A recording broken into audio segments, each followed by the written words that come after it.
Welcome back to the Two Pointers Podcast. I'm Trevor Everett. Before we get to the interview with Mo, I want to tell you about an exciting announcement I have made with SeatGeek. SeatGeek is now the official sponsor of the Two Pointers Podcast. Thank you, SeatGeek, for partnering with me. I've recently become a brand ambassador for them, so I'm going to talk to you guys really quick about a really cool opportunity you have. SeatGeek is the ticketing app that I love and I use that takes the confusion out of buying tickets. They rate every seat out of a score of 0 to 10, green being good, red being bad, higher number being good, lower number being bad.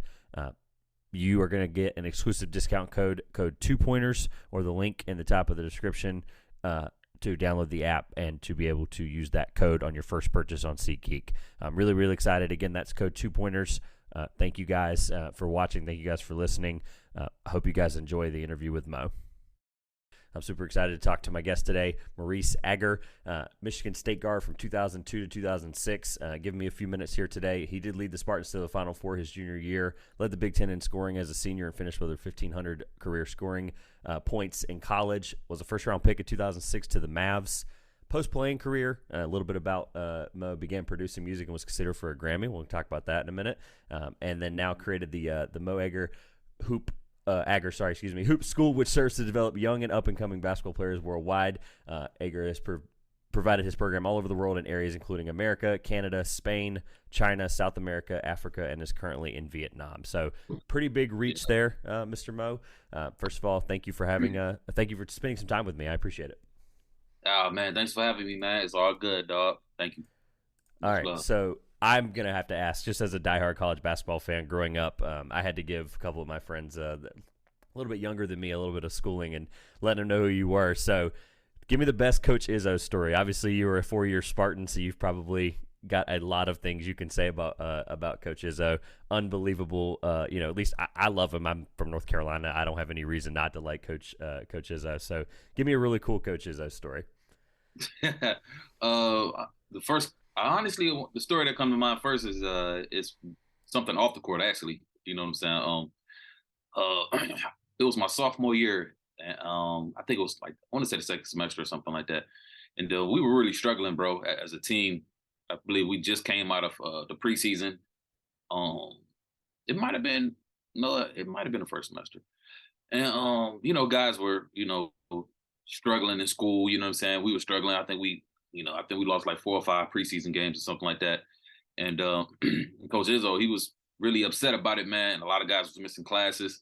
So it was really getting back to him that, guys wasn't going to classes and stuff like that, and we got about 2 or 3 guys who, I pretty much was like failing, and then I had a math class that I wasn't going to for at least 2 or 3 weeks, bro. It was like an 8 a.m. class. And I had a hard time going to it just because, it was 8 a.m. We was having games that night, you know what I'm saying, coming back, flying from different places. So, I didn't make it a priority to go to these classes for whatever reason, you know what I'm saying? So, but I had a 10 a.m., I want to say like 10:30 a.m. Theater class that I had with one of the football players. But I will always make it to that class. So, this was actually my, sophomore year. So, so I guess it got back to Coach Izzo that I wasn't going to the class. And mind you, I was one of those guys he actually, depended on to like pretty much like do the right things. So what happened was after he got wind that I wasn't going to my math class, he started digging around, but he actually found out I was consistently going to my 10:45, 10:30 class over at the theater, so it was over at the auditorium. And so what happened was, I pulled up to the class, like I said, I was always going with this football player. I pulled up. He was out there with Coach Dwayne Stevens outside of the actual classroom. Like looked like he was ready to get to a fight. Like you just, how the bully waiting for you at the school. Izzo was outside of my classroom waiting for me. Meanwhile, this is Coach Izzo. You know what I'm saying? He's rarely just walking around campus. So, the students is walking by like, oh my gosh, Coach Izzo. And he wasn't necessarily in a happy mood, so they was trying to figure out what was going on. So, he got to my class before me, and then I'm like, hey, what's up, Coach? How you doing? He kind of pushed me a little bit. He just goes off. Like, I thought you was one of my guys. You was one I was supposed to depend on. Like, he was so he was so heated.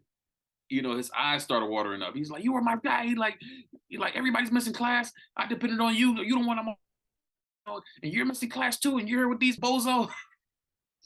because the football team had a bad reputation, man. Those guys always getting in trouble. So here it is, Coach Izzo, feeling like I was supposed to be the guy that was, just clean cut all the time, and I'm over here with a football player that's always, these guys always getting in trouble, fighting, going to jail and stuff like that. So it was funny to see like how people were actually like just dumbfounded because they never seen Coach Izzo outside of the basketball environment, and they saw him like yelling at me, screaming at me, going crazy, and and I was kind of it made me feel a bit sad, man, that I let him down in that way.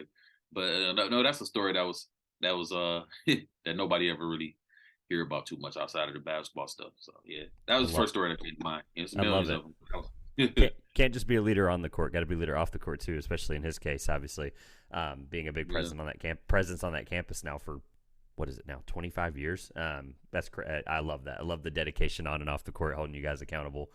The Big Ten, talking about coaches, obviously, the Big Ten was really competitive when you were playing, right? I think you made up for it. First of all, I want to say, the next year leading up to Final Four, good job there making up for it. But at the end of the day. It was all cool. We ended up going to like Burger King like right after that. I think I didn't even go to my my theater class. I think we just kicked it, you know what I'm saying, in the car or whatever. And got it right. He's like, I promised your mom you were going to graduate. So he really took it personally. That's when recruiting. Hey, that's when you really had to be serious with recruiting and you keeping guys 3 or 4 years. That was a lot more normal, and I'm sure that was something he really cared about. If he's sitting here telling your mom like, hey, I want to make sure that this guy is my leader for 4 years and can or develop into that and then actually fully graduate. That's why I like Tom Izzo. That's why I like hearing these stories and understanding what the kind of coach he was on and off the court. Talking about the Big Ten back then, I want to it's really competitive. It's even now like the Big Ten's just everybody's beating everybody on every given night. One thing I always like to think about whenever I talk to players is. First of all, shout out to Q Rich and Darius Miles. They always ask this question on their show. They're always like, hey, when you got to the league, who was the first guy to just bust you up, right? So in the Big Ten, I think the Big Ten was really, really tough for those couple of years. Who was the first guy who was somebody that was really tough to play in the Big Ten at that time? Oh, man, without a doubt, it was Darren Williams, Luther Head, and D. Brown. That's what I thought you were going to say. Sure, those guys were nice. Those guys were pretty dynamic, man. All of them were pretty tough. I think what made them great was the fact that they, all of them were pretty much combo guards. You know what I'm saying? That played great defense, played with a lot of heart. You know what I'm saying? So those guys were tough, man. I think we beat them one time out of my 3 years playing against them. We beat them one time, and that was at Michigan State. But they gave us a battle every night, man. That was hard, man. And, it could have won the national championship that year that we all went to the Final Four, but they fell short. But I'll have to say those guys right there. If I only had to choose one team, I would definitely choose Illinois for sure. Yeah, that you mentioned the Final Four that year. Obviously, that was a pretty loaded Final Four, and then Carolina ended up being a team that was going to win that national title. And then 4 years later, I'm a North Carolina born boy, so I love this whole tobacco red basketball era. But Big Ten's good, man. I always like to get an understanding of who was good back then. I like that Illinois choice with Darren Williams and those guys. Yeah. So in terms of the your playing career and things like that, right? You were first round pick to the Mavs. What was it like? Walk me through, that first, you get drafted, right? Mark Cuban's the guy you make, I don't know if I'm assuming Cuban was on the phone, right? Yeah. Hey, we'd like to da-da-da-da, right? I think Carlisle was there at the time or just before. But walk me through that moment. Like you're on the phone with, one day you're playing for Coach Izzo and you're, making Final Fours, 1,500 career points. And the next thing you know, Mark Cuban's on the phone in the NBA draft. Like, just walk me through that moment. Yeah. Man, that was an incredible moment, man. Obviously, because you spend your whole life wanting to make it to the NBA, man. That was always a dream come true for me. You did, like ever since I was a child, I made my mind up early. So to actually, get to that point, just to be sitting in that green room. I remember watching Stephon Marbury when he got drafted in '96, and I believe this was the first time I was in seventh grade. Seventh grade. This was my first time ever seeing someone cry because they were so happy. And I remember like literally I cried myself because I felt the energy from Marbury, and coming from where he came from, you dig, and then just coming from the city in general. So at that time I was like, damn, man, I would love to be able to have a moment like that to experience what it means to be so happy that you just, cry from joy. So we used to cry from getting our ass whooped or something from our parents or get in trouble or something along those lines. But to see somebody actually cry from something that was actually as joyful as getting drafted, going to shake David Stern's hand, and that was an optic that I never forgot about. So when I finally got there, man, it was just one of those things I wanted to cherish. So being able to get drafted in the first round and going up there and shaking my head, I did the exact same thing, man. I actually broke down in tears myself, man. Cried like a baby, man, just because of the, all of the years, bro. It just all came together, and I felt that moment. So, being drafted 28, it was a special thing. Dallas became a second home for me, and like I said, man, going up there, shake his hand. You go back in the back room. I'm on the phone with. I didn't actually talk to Mark Cuban at the time. I talked to Mark. Avery Johnson. I flew out the next night. Actually, I was in New York, so I had to go party with the homies. You know what I'm saying? Had a nice little night out. Of course. And did my thing. And ran into a few guys. Carmelo Anthony was one of the guys who congratulated me. CP3. And then the next morning, man, still hungover. Took the limousine to the airplane. I was definitely hungover. It was like, yeah. Flew out to Dallas, threw on a big old sports coat. If you could look up Maurice, Ager, and Mark Cuban, you're gonna see online with the biggest blazer on. I don't even. It looked like I had on Eric Dampier's sport coat or something, man. It was so freaking huge, bro. So at the press conference, it was a wonderful thing, man. Yeah, and I'm grateful for the moment, man, for sure. And I hope every young child who has that dream, can make that dream come true in the same manner or their own fashion, that is. But yeah, man, it was definitely a wonderful, wonderful one, man. It was a great night. Never forget it. I love it. Yeah, it's one of those moments, especially that you mentioned the shaking the commissioner's hand. Like, that's a moment guys talk about. That's a moment guys 25, 30 years after being drafted, they're like, that was the moment that was just like sealed the deal. It was like, all right, I made it. This is it. Like, I shook it. Work's not done, but I shook David Stern's hand. Rest in peace, David Stern, of course. But yeah. just understanding like that moment. Obviously, now you're you were on the Mavs, obviously under like I said, I mentioned Cuban, and then you're part of that Nets deal that acquired Jason Kidd. So you played with a lot of good teammates. Who was your favorite teammate that you played with? My favorite teammate, or guy you had most fun playing with, maybe? I don't know. However you want to answer that, it's up to you. You know what? I would have to say my favorite teammate was Sagana Diop was my guy. You know what I'm saying? I believe me and him got along very well. We still cool to this day. Josh Howard is a person that I've always admired in so many ways, and I'm really inspired by his transformations he's made in his life. I really enjoyed my boy Pops Mr. Bonsu. And we just talking about the NBA, of course. Yeah. Who else? If you've got some college teammates you want to throw in there, you can. Yeah, those are the ones. I think Josh Howard is a guy I still talk to. I'm nice. Just kind of going off of guys who I'm still cool with because that's good. Basketball is a union, and the NBA is a brotherhood for life. But you rarely get guys that you can actually still talk to years later. And they still rock with you. A lot of guys come in and out for whatever reasons, but guys like Josh Howard, Sagana Diop, those guys are people who I can always hit up. They always go tap back in with me. So I would definitely say those guys right there, man. Pops Mr. Bonsu, man, he's doing his thing with basketball in Africa. He's over here, making a difference. So, yeah, those were my guys. I'm sure I can name a few other ones, but I really enjoy playing with those boys. Yeah, I think a lot of people. I think the name Josh Howard might slip a lot of NBA fans' minds, but man, he was good in his day. I really enjoyed watching Josh Howard playing with Dirk and some of those teams. Right. He's from your neck of the woods, right? I believe so. There's a lot of guys from North Carolina. I start losing where people were from, and I mean it's a good problem to have. That's right. I remember the Wake Forest time. Is he from like North Carolina too? That would be really cool. Winston-Salem. Wow, yeah, he grew up in Wake, and Wake got him. That's good. That's a hometown recruit. That's awesome. Thanks for the reminder there, because honestly, I knew he played at Wake, but it's just cool. Like the whole, basketball's a rich state here, or North Carolina's a rich state when it comes to basketball. So you get lost in some of like, oh yeah, that guy did play here or was born here, or yeah.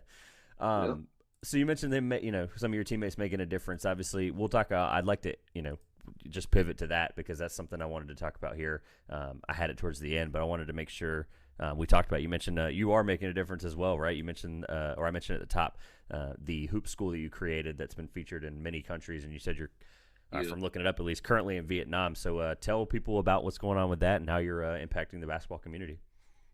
Yeah, man. I created the Morgan Hoop School back in 2013 when I was still living in LA. You know, we were pretty much. I was doing a lot of charity work with it. You know, I was kind of just moving around helping, underprivileged kids in different areas. Boys and girls clubs. I would go to different recreation centers and stuff like that. So it was a basketball enrichment program that I created just to be able to, use it as a platform to just be able to get back, man. To share the game with the young people, help them with their, mental, and other things as well. Ultimately to enrich those people, those youngsters, and to become, the greatest people they can be. You know what I'm saying, and giving them some great advice and be the big brother, to be the big homie, and what I'm saying, and look out for them. But I end up making it a business as well. But I've taken it in different countries, all the way up until pretty much COVID. We were just traveling. Me and my partner were traveling into different countries, doing like 2-day clinics. But obviously, I was actually in Saudi Arabia right before COVID hit. We hit up China, Thailand, Egypt, Saudi Arabia, and while we were in Saudi Arabia, that's when like Kobe had passed, and then the next day later, they hit us with the COVID. So we had plans to go. We had plans to go to China after that again, but since then, I've had programs in international schools here, and I've done private trainings all the way up until last month. So right now I'm actually on a break. But yeah, man, the Morgan Hoop School, man, is just wherever I'm at this point. So if I'm showing up to do, presentations or 1-day clinics, speaking engagements, whatever it may be, man, the hoop school is the hoop school, man. As long as it's Mo Ager, man, we go teach it. We go provide, substance, whatever people need, in order to help them with their game, help them with life, mentorship. So I think the main thing for me is definitely, just being able to mentor guys. Not everybody's going to make it to the NBA or play college basketball, but a lot of people do reach out, once they get a little older and, they remember just having, the opportunities to build with a person such as myself who cared enough to, drop jewels with them, spend time with them and just, be real with them, be honest with them and point them in the right direction. Anybody who's come through the Morgan Hoop School, they're always welcome to tap back in with me.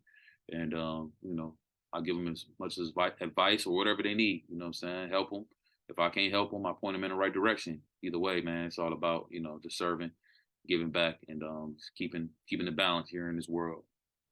I love it. Yeah, I'm glad you mentioned now it's not just about basketball sometimes, right? It's about understanding how these guys might just need help or, just being an active influence in their life. What's really, really cool about it to me is the NBA, especially like we mentioned David Stern earlier, right? How he's been able to, when in his tenure, how he's been able to expand the game overseas and even give you that opportunity, right? Like as the NBA expanded, it's the second largest sport in the world now behind soccer. That's probably never going to change, right? But the NBA has plans to expand into Africa and more of the leagues there. Obviously, with Yao Ming and some of those guys coming out of the China Asia region, it's crazy to see some of the reach of the NBA now.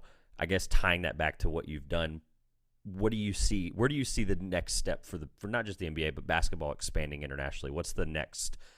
What's the next thing? Obviously, you're doing your part, but what's the next thing you think the NBA or basketball is going to see worldwide? Honestly, for Asia, bro, it's kind of exciting to see. China was always huge on basketball, but when I moved to Vietnam, Vietnam was still pretty much grassroots, and it still is grassroots. But man, the growth and far as the interest in basketball here has grown tremendously, bro. Because this is football place. What I'm saying, football, football, football, football. So to see these kids walking around with basketballs and NBA jerseys and stuff like that on the regular is like, it's kind of crazy to see. Just because when I first got here, I had no clue. I didn't move out here technically to get involved with the basketball community. I mean, I learned about the basketball community as I was making visits here to Vietnam. So to see how much it's grown, I believe I played a huge part in it, just by my spirit being out here alone. I'm the only guy out here that played, NBA basketball. So I've made contributions in many ways. And, I've been able to get in where I fit in and And last year I actually coached the VBA team here, the professional basketball team out here in Vietnam Basketball Association. We made to the finals. We lost in the finals. We actually got swept. But yeah. So like I said, man, I'm playing my part. But as far as basketball growing worldwide, honestly, I believe basketball is becoming more accessible for people, just because it's becoming that much more exciting to watch. One, I believe that it's marketed much different than it used to be, because now that we have a lot of guys who the skill level is through the roof. You got guys coming from all over the world that's actually really great. You know what I'm saying? The guys like Giannis, he played, his whole life, he pretty much, international guy, right? And then you got guys like Luca, and you got guys like Jokic. You got a lot of guys who come from their respective countries who are really great at what they do, man, and actually in the NBA, like shit, getting MVPs. You know what I'm saying? Like, what's the last out of the last 5 years? It's been Giannis, Jokic. How many MVPs? How did that? You might know better than me. Those four for sure, but now I'm forgetting whoever the fifth one was before that. I think Harden was right before that. But yeah, no, the last four MVPs have been international players, which is obviously two of them Jokic and two of them Giannis, but that's still showing where the game's growing. I think I remember talking with somebody last year and around the MVP voting time, and it was the top five. Four of the top five vote getters were not U.S. citizens. Yeah, yeah, that right there is opening up the game itself, and then guys like, honestly, I believe guys like Stephen Curry has opened up the international market even more, just because now guys is like, oh, we don't have to dunk the ball. We can actually be able to now, what I'm saying, increase our skills and shoot the ball from deep. Prior to that, a lot of our superstar athletes, NBA guys were guys who just jump out the gym, dunkers. You know what I'm saying? The Jordans, the Kobes, the LeBrons, and honestly, Dwayne Wade at times. So you look at a guy like Stephen Curry, I feel like more people can actually modern their game after that to a certain degree, versus, jumping out the gym, especially here in Asia. Ain't nobody dunking no basketballs out here, so to have these guys, see an example, I believe it's going to continue to grow. What was number two? What was it? Cricket, right? Before? I couldn't, honestly, probably. I couldn't tell you. I know that basketball has just, in the last 20 years, has just become the second biggest sport in the world. You're probably right. It's probably cricket. Yeah, I think cricket was number two. If not, yeah, it was definitely cricket, which surprised me. But, I think basketball is, look it up. If basketball is number two, I wouldn't be surprised at this point. Yeah, so you mentioned a lot of the names there that have helped expand that game. It sounds like you are keeping up with the NBA, even though the time difference is, as we're doing this, it's 12 hours difference. So thank you, first of all. But second of all, you said a bunch of kids are running around. It's cool to see basketballs instead of soccer, right? So who do you think is probably the most beloved player in Vietnam right now? Who's the jersey you might see the most if you're wanting to get dinner? Stephen Curry. That's what I thought. Yeah. I figured Stephen Curry for sure. Yeah. Nice. Stephen Curry, they've been winning. They won the championships and stuff like that. So Stephen Curry is definitely going to be that guy for a while. I go to the mall. I'm going to see Under Armour stuff. Steph Curry. But in China, obviously Kobe, LeBron is big over there. KD. Nice. Yeah, James Harden's pretty big over here too, man. Really? James Harden, nice. Yeah, I mean, the style of play, he was part of that same revolution of three-pointers that we saw from about 2012, 2013 as he started to grow in Houston. I mean, Houston's not exactly the smallest market in the world either, so it'd be different if he was playing for the Timberwolves, right? Like if he was playing for the Timberwolves, maybe his reach wouldn't be as big, but for him to play for Houston, for Steph to play for Golden State, for LeBron to play for Los Angeles, like those are going to be brands and names that are going to reach more internationally than people even realize. Exactly. I know you have a passion for music, so I do want to talk to you about it because I know that that's something I always like to see, the bridge where I think Lil Wayne most famously said it, that athletes want to be rappers and rappers want to be athletes, right? And he just wants to be who he is. So I always like whenever I see guys bridge that gap and do things that they're passionate about. And you've successfully, right? You were Grammy nominated or Grammy, whatever they call that, Grammy considered. They've changed that term like 6 times, but tell me, what was that like whenever you were done playing and you found that passion, or was it always something you were passionate about? Yeah. That passion was always there, man. That was a natural born passion, just based off of just being born in Michigan. Being born in Detroit, Motown. Mom's was into music, dad was into music, so that was always in my blood, man. That was something that, it was just always natural. My mom always kept me around music. She always bought me keyboards. I was always in glee clubs, you know what I'm saying? Which sounds weird, you know what I'm saying? But I was in a glee club when I was in third and fourth grade. And yeah, so music was something that, it is me, you know what I'm saying? It's a part of me, it's something that I always carry. I'm always gonna continue to create it. I'm always, utilizing music to actually infuse anything else I'm doing. So, I just created a clothing line. So, but the clothing line is based off of my music. So I take old art album works, I'm sorry, artworks, and I put them on different clothing, hats, book bags, bucket hats. So it's like, so like if I put out a record, right, I'm going to put out the artwork for the record. So I take that artwork and I make it clothing. You dig? So and then once I post it on Instagram, I put the music behind it. So you can't do nothing without music, man. Sound in general, man. Like life would be boring if we didn't have some type of sound. So yeah, man, I've had some pretty decent success, moderate success, some steady success. And music for me is just something that I want to continue to do from a place of inspiration, not necessarily a place from I have to do it in order to live or but obviously I think every creator, any and every creator wants to be able to make a living from the things that they love and enjoy doing. So I'm putting all of these things together, dog. So I got the More Ager Hoop School, More Ager Show, and yeah, I find ways to keep everything cohesive and yeah, and it all works.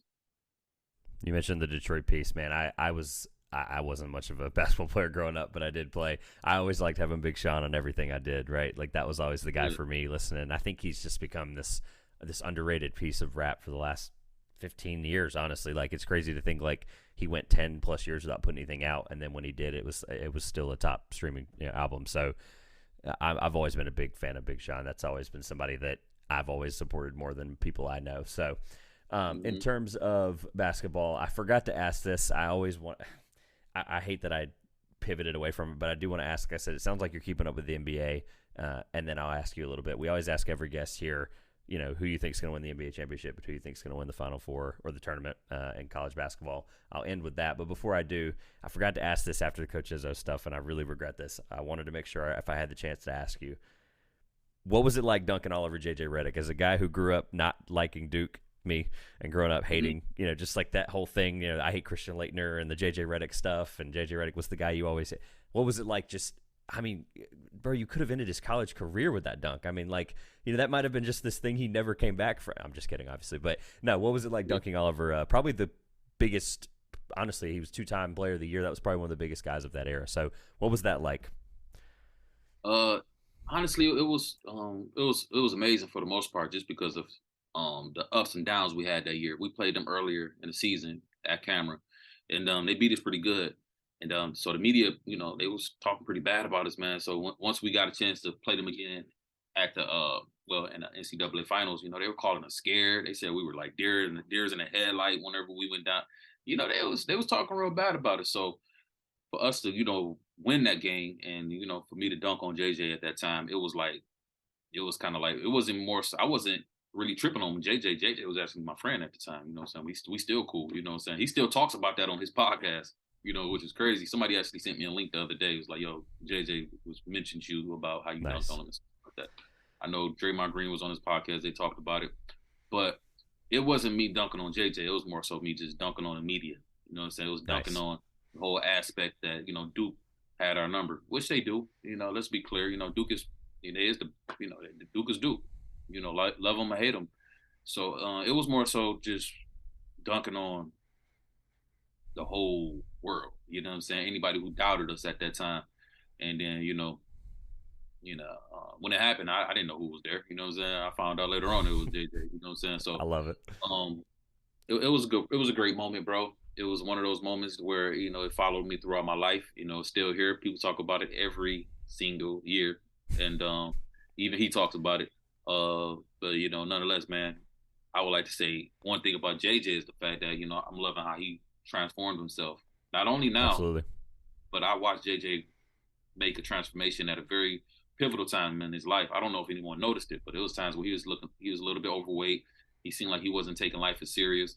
but I saw him actually develop into a very in tune individual. You know what I'm saying? He seemed like he started really studying himself. You know, he started studying and reading. He became a more studious individual, and I saw that this was like during NBA times, like early on, like when maybe say, you know, around 2008, 2010. I was actually paying attention to his growth as a person, and I saw him go from one thing to another. You know what I'm saying? Because I played with him on the USA team in 19 and under, and me and him used to always talk about music and stuff like that. But JJ is a wild boy, so I'm more impressed with the fact that he was able to transform his life, and then you're looking at him now. He's really standing out doing his thing with the ESPN gigs and his podcast. So that was dope. But nonetheless, man, I might put that on a T-shirt on a clothing line. So be looking out for that. I'm sure he'd buy one. He seems like the kind of guy that would rep it and support it for you. You mentioned JJ, like he's such an interesting, like you mentioned the transformation, like in 2008, 2010, like really getting to see his career kind of, get put on like a Magic team that had Dwight Howard and had to completely go from being the guy at Duke to changing how he was as a player. And he's very transparent. He was, like I said, on Quentin Richardson, Darius Miles' show, Knuckleheads, and he talked about some of that stuff and how he really had to change his routine. His off seasons were harder than his seasons because of the kind of work he was putting in. And then you mentioned like some of the transformation stuff towards the, I noticed it towards the end of his career. And then he recently talked about it, how with the bubble, right? He was unfortunately part of that bubble experience, it sounds like, and having to be away from his family for 9 months. And he kind of realized like that was kind of like a changing moment for him. He got to see him 3 times in 8 months and really get to understand what his next path was like. Just basically you couldn't leave your apartment. You couldn't leave the locker room. You couldn't leave the court. And that was the 3 places you could be. And for him to go through that and just be like, okay, this is it. This is how I'm going to transform my life and be a positive influence for the media. Like he doesn't matter who played or who with him against him, doesn't matter. He is very honest. I will give him that. Like he's like, hey, why are we talking about LeBron this way? Why are we talking about KD this way? These guys deserve their respect as all-time greats. So talking about the NBA, who is your favorite player to watch right now? And then we'll close up with the 30-minute here. Close up with the championship picks for both leagues. My favorite player to watch right now,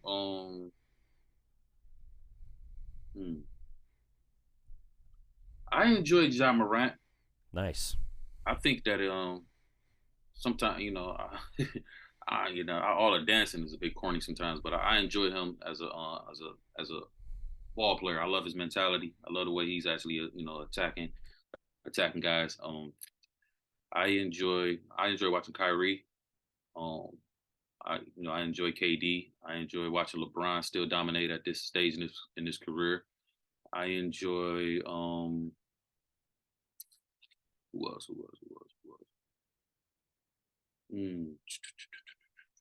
Kawhi Leonard, of course. PG. Who else? I like Zach. I like Zach LaVine. Zach LaVine's tough. Who else? I love Stephen Curry, of course. He makes the game look so easy. It is easy for him. It's like a video game for him right now. Yeah, those are the guys I can think of off top right now. I know I'm missing somebody, of course. They're always going to. That's just where we are with the league and how talented it is. That's the cool thing about it. You mentioned a lot of dudes on a lot of championship contending teams. So, who do you think out of the East, and who do you think out of the West, and who wins the finals? I ask every guest. You're going to be no different. I'm gonna go ahead and roll with Boston. Boston seemed like they picked up where they left off last year. Absolutely. Oh man, yeah, I love Jason Tatum. I love Jaylen Brown. Those guys are pretty tough, man. I feel like they complement each other really well in many ways. Both of them are dogs. Jaylen Brown. He's a very underrated, extremely underrated, player. But I'm gonna go with Boston in the East. In the West right now is kind of it's a lot going on over there, man. I'll have to wait and see what the Suns look like once they get Book and KD back. But if I mean, obviously, I believe they will be the favorite, right? Yeah. Yeah. I would like to see that. I would like to see that. I would like to see Chris Paul win the championship, man. So I would love to see that actually. That would be a wonderful thing to see, man. That's the homie. I've always respected Chris Paul. He's always had respect for me. So, I would love to be able to see him win the championship. KD can get another ring and deal with more scrutiny, but Love it it. is what it is, man. I believe that's going to follow him throughout the rest of his career, man. I believe it is what it is, bro. At this point, KD is he's just going to be that guy, the one who went on great teams and helped them win championships. But we'll see. Yeah, man, that Western Conference is up in the air, man. Yeah, it's a Western bloodbath. The Conference. one thing, normally the 6 months or less, guys don't cohesively make it, a run at a title most of the time. But then you look at like the upper echelon of, there's obviously the top 15 lists of all time are pretty subjective, but for the most part, there's only been 6 players that are in most people's top 15, top 20, and 5 that have been traded in their prime or near their prime. And 5 of the 6 of them have won championships within those times. So it was like your Kareems, your Oscar Robertsons, Moses Malone, Kevin Durant, obviously, if he does it. There's a couple others. Shaq was another one, won it in Miami. So there's a couple of them there that, these are top 20, top 25 all-time players that have been traded and then won a championship very quickly. So it can happen. Yeah. Obviously Boston would be a really tough matchup, but I think it'd be really, really fun. In terms of the tournament for NCAA, obviously you were a college player at Michigan State, so your Spartans look like they're going to be in, look like they're on the right side of the bubble right now, and as we've seen before, especially with North Carolina last year, your seed doesn't really matter. You can make the Final Four or the championship game in North Carolina's case from any seed position, but where do you think they finish, and then who do you think wins the national title? National title this year. Man, I can be honest. I haven't really kept up this much this year. I'm just have to go ahead and just go with Michigan State, just out of default, just because I haven't watched a lot of college basketball this year, bro. I like it. Appreciate the honesty. Houston's Yeah, my I gotta pick. be real. Houston's been unbelievable, and they are the home city, and why not, right? Like, why not have the home team pull it out in their home stadium? So it'd be kind of cool. All right, I appreciate the time. At the end of everything, obviously, people always get a chance to plug anything you've got going on, socials, things I can put below in the description as well, just where people can find you, what you're up to right now. First and foremost, man, I definitely want to shoot a condolence to Michigan State and what happened 2 days ago up there with the shooting, man. I pray Thank you. that the people up there actually, find healing partners and people that can help them during this very difficult time at Michigan State. Man, I know it's going to be very, very difficult to make the transition to get back to school and stuff like that. So I don't know if I really don't feel like they should rush to send kids back. I feel like they should, kind of let this, which is a difficult thing to say, just because a lot of guys are from out of town. A lot of people are from out of town, so it's like I'm really interested to see how they help the campus heal from this tragedy. You know what I'm saying, and for them to feel safe moving forward. So condolences to Michigan State for sure in that regards. But for me, man, right now, I just dropped a new album called Mo Ager Show Premiums. It's out on Bandcamp. The links are in my bio on my Instagram. So my IG is Mo Ager, Moeager. Make sure you follow my other accounts, Mo Ager Show, Mo Ager Show Apparel. They're also in my bio. I actually created a detox, what you may call a detox drink, which is a cleanser, a daily detox cleanser for people who are looking to, cleanse their body out, cleanse their systems, and they're looking to go on a health journey. So it all starts with a cleanse. But it's a free program. So if you guys want to tap in with me and get more information on how it works, hit me up on Mo Ager, Moeager, and I will gladly walk you through it, consult you through it, and help you on your journey and cleaning yourself up, because it's cleanup time. I think this is a very important time to make sure that body is strong, because we're going through many changes in the world. So it's very important that your body's strong, right along with your spirit, right along with your mind. So tap in with me there. I got the music, which is good for the soul. For the soul, what I'm saying. Music is one of those things that it's a preference. I know we all have our own preferences in our music, but I got the music for you, and I got the clothing for you, and I got the cleanser for you. So I'm trying to hit on all cylinders, man. So make sure you tap in with me, support everything that we're doing over here. The YouTube channel is Mo Ager Show as well. It's growing. I just started doing my live builds over there. I have guests every week, so it's going to be good, man. So I'm just trying to play my part and serving, helping as many people as I can, efficiently as I possibly can at this present times, especially with the digital age. And I'm excited about everything moving forward. I appreciate you having me, man, and thanks again for just bring me on, bro. Thank you. Awesome stuff. I'll get everything put together, and it'll be all linked below so people can find it. No problems. For sure. Thank you for coming today. I appreciate the time, and look forward to having you back sometime. Absolutely, man. Good luck with everything, bro. Thank you.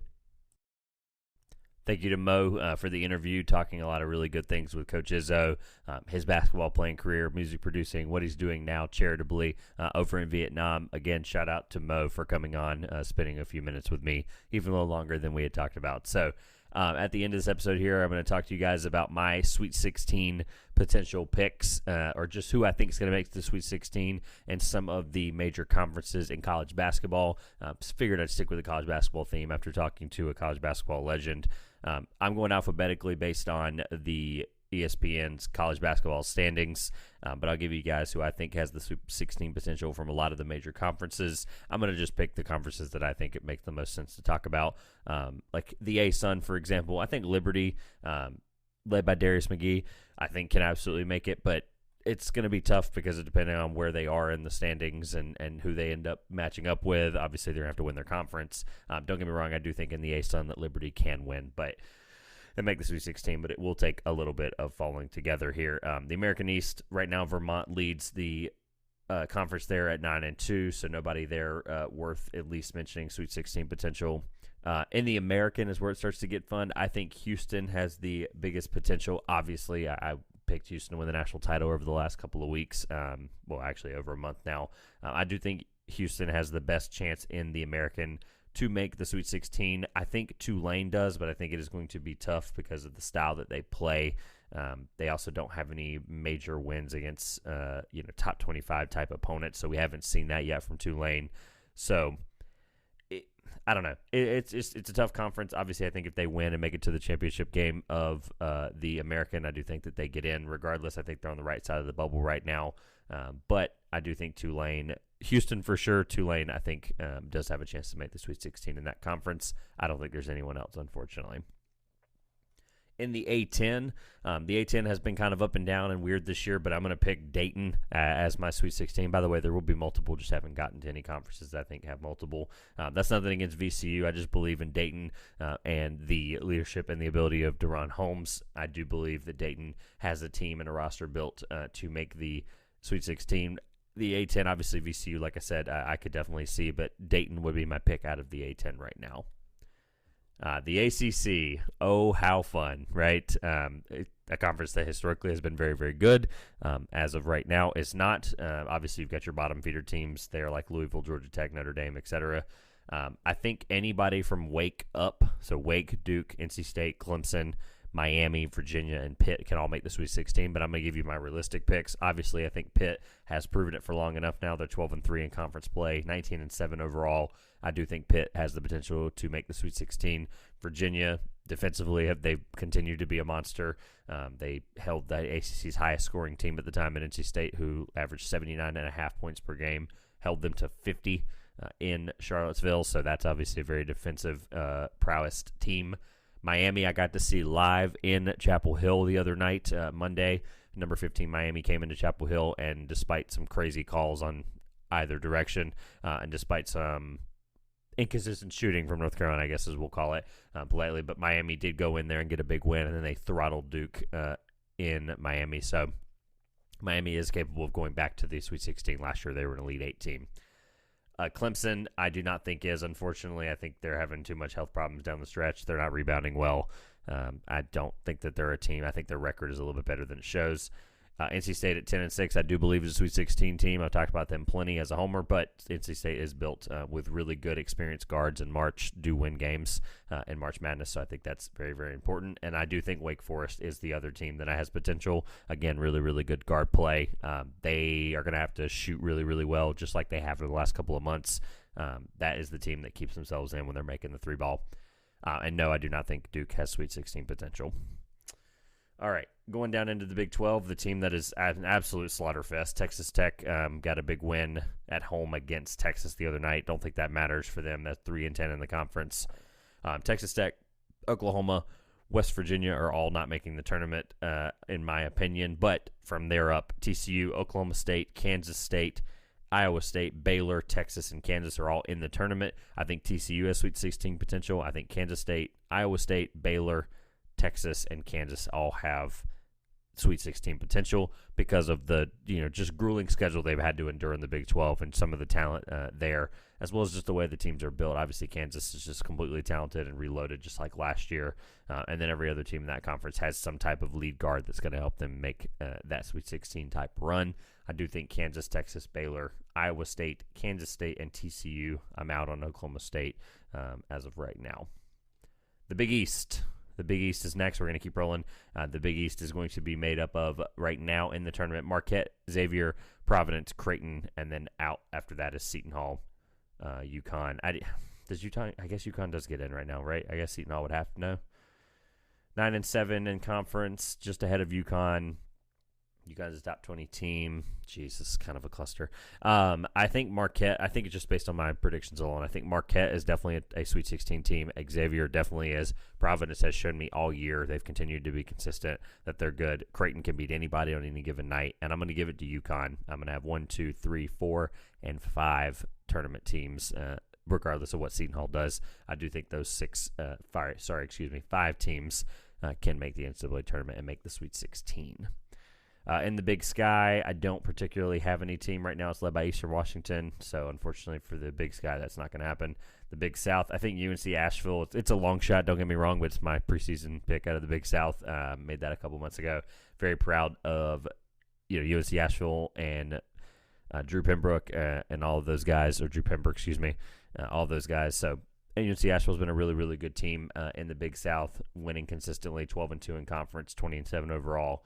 They're going to make their tournament hopefully interesting. Radford's going to be really good there. Longwood. I do think UNC Asheville does make the tournament out of that conference, as well as I do think they have a long shot Sweet 16 potential. But I do think there are other mid-majors that have better chances, and we'll talk about that. Oh, boy. The Big Ten. Oh, what are we going to do with the Big Ten, right? Minnesota, Ohio State, Nebraska, Penn State, I just don't think they're in. Wisconsin, I don't think they're in. Michigan, I don't think they're in. Rutgers, I think they're on the wrong side of the bubble right now, 16-10. And then you have Illinois, Maryland, Iowa, Michigan State, Indiana, Northwestern, and Purdue. Shout out to Northwestern for knocking off Purdue and dropping them down to 3 in the country. I do think Sweet 16 potential teams, you have Purdue, Northwestern, Indiana, and Michigan State. I don't believe in any other team below that. And too inconsistent from Illinois and Maryland. Iowa, I don't think the offense is firepower enough, unfortunately, and then every other team won't make it. So Purdue, Northwestern, Indiana, Michigan State are my 4 Sweet 16 potential teams in the Big Ten. The Big West currently led by UC Santa Barbara, so 20-4, really good conference here with Hawaii at the top with a pretty good record. UC Irvine, UC Riverside. I'm out on all of these teams making the Sweet 16, unfortunately. The Colonial has been an insane conference this year. You have 13-2 Hofstra, 13-2 Charleston, who was previously top 25 ranked, who at one point was a one-loss team. You have the 10-4 in conference, UNC Wilmington. Shout out to the Seahawks down there in Wilmington, North Carolina. They are 10-4 in conference. They're 20-7. Charleston 25-3, 20-8 Hofstra leading the conference. Towson below them, absolutely keeping their stuff, keeping their stuff together at 9-5. But one of these 4 teams is going to make the Sweet 16. Obviously, I'm going to go with Charleston as the easy pick. I think they're going to win the Colonial against UNCW in the final if that happens, and then Charleston is the Sweet 16 team. Had a chance to watch them this year. Unfortunately, couldn't get down to that game in Wilmington, but Charleston is built with three-point shooting and defense, so I think that's going to be able to beat anybody in the NCAA tournament. I really do value what Charleston does. I think they were a deserving top 25 team, so I think they are the Sweet 16 pick out of the Colonial. Conference USA has another really cool story. Florida Atlantic, FAU, also known as 24-2 on the year. They're top 25 ranked right now. They're 25th. 14-1 in Conference USA. You've got some really good teams in there. Also North Texas, UAB as well. It's going to be a bloodbath for those teams at the top in that conference tournament. But I think the winner of North Texas and Florida Atlantic is going to be your tournament team. Obviously, I think UAB can get really hot with their guards there. But North Texas FAU, the winner, has the Sweet 16 potential. I will say Florida Atlantic is going to be the better team for that conference in March Madness.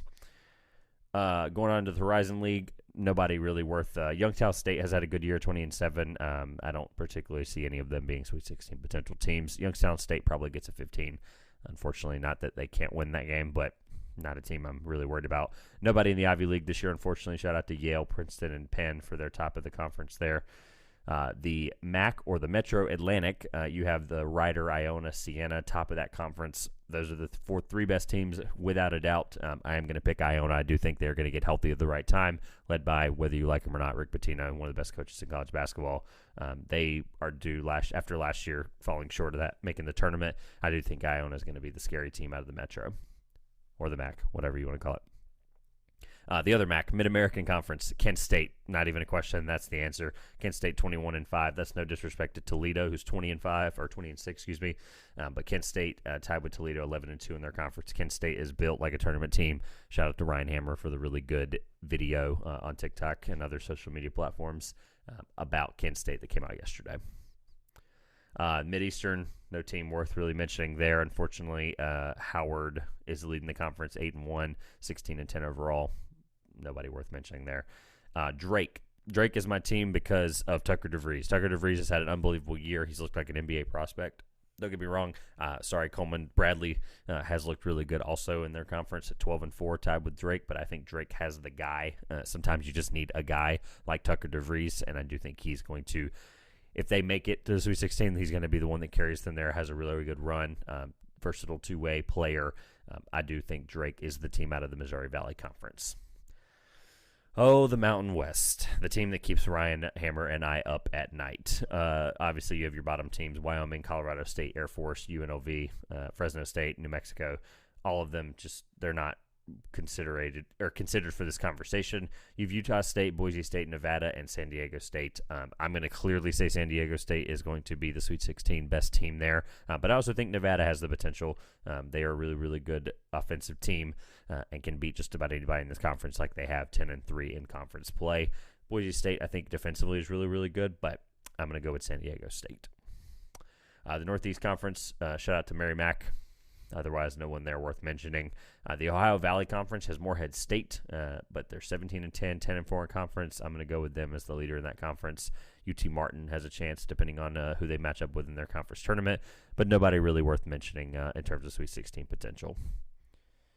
In terms of the Pac-12, the Pac-12 is going to have the UCLA Bruins at the top, Arizona, Utah, USC, Arizona State, Oregon, Colorado. A lot of those teams probably aren't going to make the tournament right now. Arizona State kind of riding the bubble, same with USC. Utah, same thing. And then Arizona and UCLA are the best two teams at the top of the Pac-12. It's not close. I think Tiger Campbell and Jaime Jaquez are going to have unbelievable tournament runs here. I am going to go with UCLA as a Sweet 16 team, and then I am very, very high on Arizona as a team overall. The way they're built through Zulis Tubelis, I think Arizona is the other Sweet 16 in the Pac-12. Only a two-bid league this year probably, depending on how Utah and USC falls. Shout out to Coleman Crawley again. Got to hang out with him at UNC Greensboro the other day. Patriot League, it's Colgate. That is the best team in the Patriot League. Top 10 in the country in three-point shooting percentage. They play really, really tough. Unfortunately, they've had a little bit of a stretch here. I mean, 13-1 in conference, but they've had a stretch of losing a couple of games just before that. Shout out to Colgate at 13-1 in their conference, 19-8 overall. They're built to make a Sweet 16 run out of the Patriot. And the SEC, we're getting towards the end here. The SEC is going to have Alabama, Texas A&M, Tennessee, Auburn, Kentucky, Missouri. I think all capable NCAA tournament teams. I think it's a drop-off after that. That's no disrespect to Vanderbilt, but maybe Arkansas. I don't know.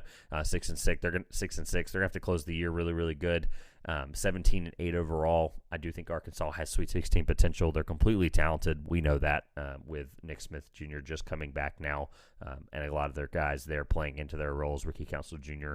Has led them really well while he was gone. But Alabama is a Sweet 16 team. I'm out on a Tennessee as a Sweet 16 team. That offense is abysmal. It's the reason they lost 4 straight against nothing against Vanderbilt, but Missouri is a good team. I don't know. Lost against a couple of opponents they probably should have beat. I'm not in on Auburn as a Sweet 16 team. I do think they can, but I'm going to say for the sake of good guards win in March, I'm going to go with Missouri, Alabama, and Arkansas. I think are going to be your SEC picks or Sweet 16 picks out of the SEC, excuse me. The Southern Conference has been unbelievable. I got to see 2 of them play on Super Bowl Sunday. I got to see Wofford, who's a rough and tough 13-14 overall team, but they took the UNC Greensboro Spartans out of the SoCon down to the wire in overtime. Top of the conference is pretty solidified right now. It's Furman, Samford, Samford with an M, and then UNC Greensboro, who I got to see. UNC Greensboro is really good. Got two young guards there, in Keyshawn and Kobe Langley, as well as Dante Tracy. They're just a bunch of really good guards, a couple of bigs that can rebound the ball very well. UNC Greensboro is going to be a tough team to beat. I am going to go with Jalen Slauson and the Furman Paladins out of the Southern Conference. In terms of Sweet 16 potential, I think either Furman or UNCG, if they make it, have that potential. In the Southland Conference, you have Texas A&M, Corpus Christi, and Northwestern State. Shout out to Hansel Emmanuel out there in Louisiana. But Northwestern State, I think, is going to be the team that wins this conference. I don't think any of them have Sweet 16 potential, however. In the Southwestern Athletic Conference, right now your best team is, well, conference-wise, it's Alcorn State at 11-2. I think Grambling is the team that comes out of this conference at 10-3 right now, 17-8 overall. They're the best team out of the Southwestern Athletic Conference. In the Summit League's been an unbelievable conference this year, with Oral Roberts at the top once again, 14-0 in conference play, led by Max Asmus and Connor Vanover. The 7'5", 7'4", he's a huge guy, rebounding stretch big for them, as well as North Dakota State having Grant Nelson at the top there, and then South Dakota State is another top team in this conference. I do think Oral Roberts is going to make the tournament unless they fall to one of these teams like South Dakota State or North Dakota State. That would be the only reason that they don't win their conference in that conference tournament. Oral Roberts is the best team, and it's not close. They do have Sweet 16 potential completely. In the Sun Belt, also known as the Fun Belt, you have the Southern Miss, Louisiana Raging Cajuns, and Marshall Thundering Herd at the top very easily there. I do think Sweet 16 potential is tough because I think Marshall is a very physical team that can beat some people that maybe are not exactly the best shooting team. I do think they'll be able to take advantage of that, get out in transition. I don't think any of them are Sweet 16 potentials, and I am going to pick Marshall as the pick there, even though Southern Miss and Louisiana have looked really good. Getting towards the end here, last two conferences, you have your West Coast Conference, the WCC, led by St. Mary right now, 11-1, and Gonzaga at 10-2. Those are the two best teams, and after that, it's pretty far drop-off in terms of conference play. No team above 7 wins. I'm going to go with Sweet 16 potential of St. Mary's. I think St. Mary's is the best team in that conference. No disrespect to Gonzaga. Their pedigree is obviously going to be a Sweet 16 team. I think Julian Strother's going to have to step up really big for them as a second option behind Drew Timme. I do think St. Mary's is the Sweet 16 team there, and I'm going to give Gonzaga the bump because of their pedigree, and I think they're talented. But St. Mary's is the clear-cut Sweet 16 team. I also think they win the conference tournament. And lastly, Western Athletic Conference, you have the Utah Valley Wolverines at the top. They're 11-2. I do think they win the conference. I don't think anybody in this conference, unfortunately, has that potential to make the Sweet 16. So, obviously, you're probably thinking I probably named more than 16 teams. Obviously, I think there's plenty of them that can. But I just gave you some of my best teams in March Madness towards the end of the season here in mid-February. So if you enjoyed what you heard, feel free to subscribe, like, comment below anything you might have thought, maybe your team's Sweet 16 potential, or maybe who's going to win your team's best conference. Don't forget, at the top of the episode, you heard the interview with Mo. Feel free to subscribe, like all of his stuff down below, as well as don't forget that SeatGeek is the official sponsor and partner of the 2-Pointers Podcast. $20 off your first order at SeatGeek, code 2-Pointers. Link in the description to download the app. I do want to end with this. I do have a really exciting announcement. I have a Playback.tv stream of the NBA Saturday All-Star Game festivities. You'll see the skills challenge, the dunk contest, and the three-point contest. Those are going to be coming. The link will be in the description below to sign up to be able to watch Playback. There's 3 easy steps you'll see there to get signed in. I recommend using a computer. You'll be able to watch the game with me live in that app. You'll sign in your TV provider. We'll be able to watch and have fun and talk basketball. I'll bring you guys up on stage. I'll have a lot of different guests as well to talk basketball. We're going to talk about our predictions for the three-point contest, the dunk contest, what can be done to improve it potentially, as well as just have some fun, hang out together, and be able to watch and listen to the NBA together. So click the link in the description below to join Playback.tv, link up your TV provider, and be able to get started with that. I look forward to seeing you guys Saturday evening. I know that's a lot of stuff plugging in at the end. Super exciting things and changes coming for the show here. Thank you for all the support over the last couple of months. A lot jumbled up together there at the end. Again, thank you to Mo for coming on. This has been the 2-Pointers Podcast. I'm Trevor Everett. Thank you for your support.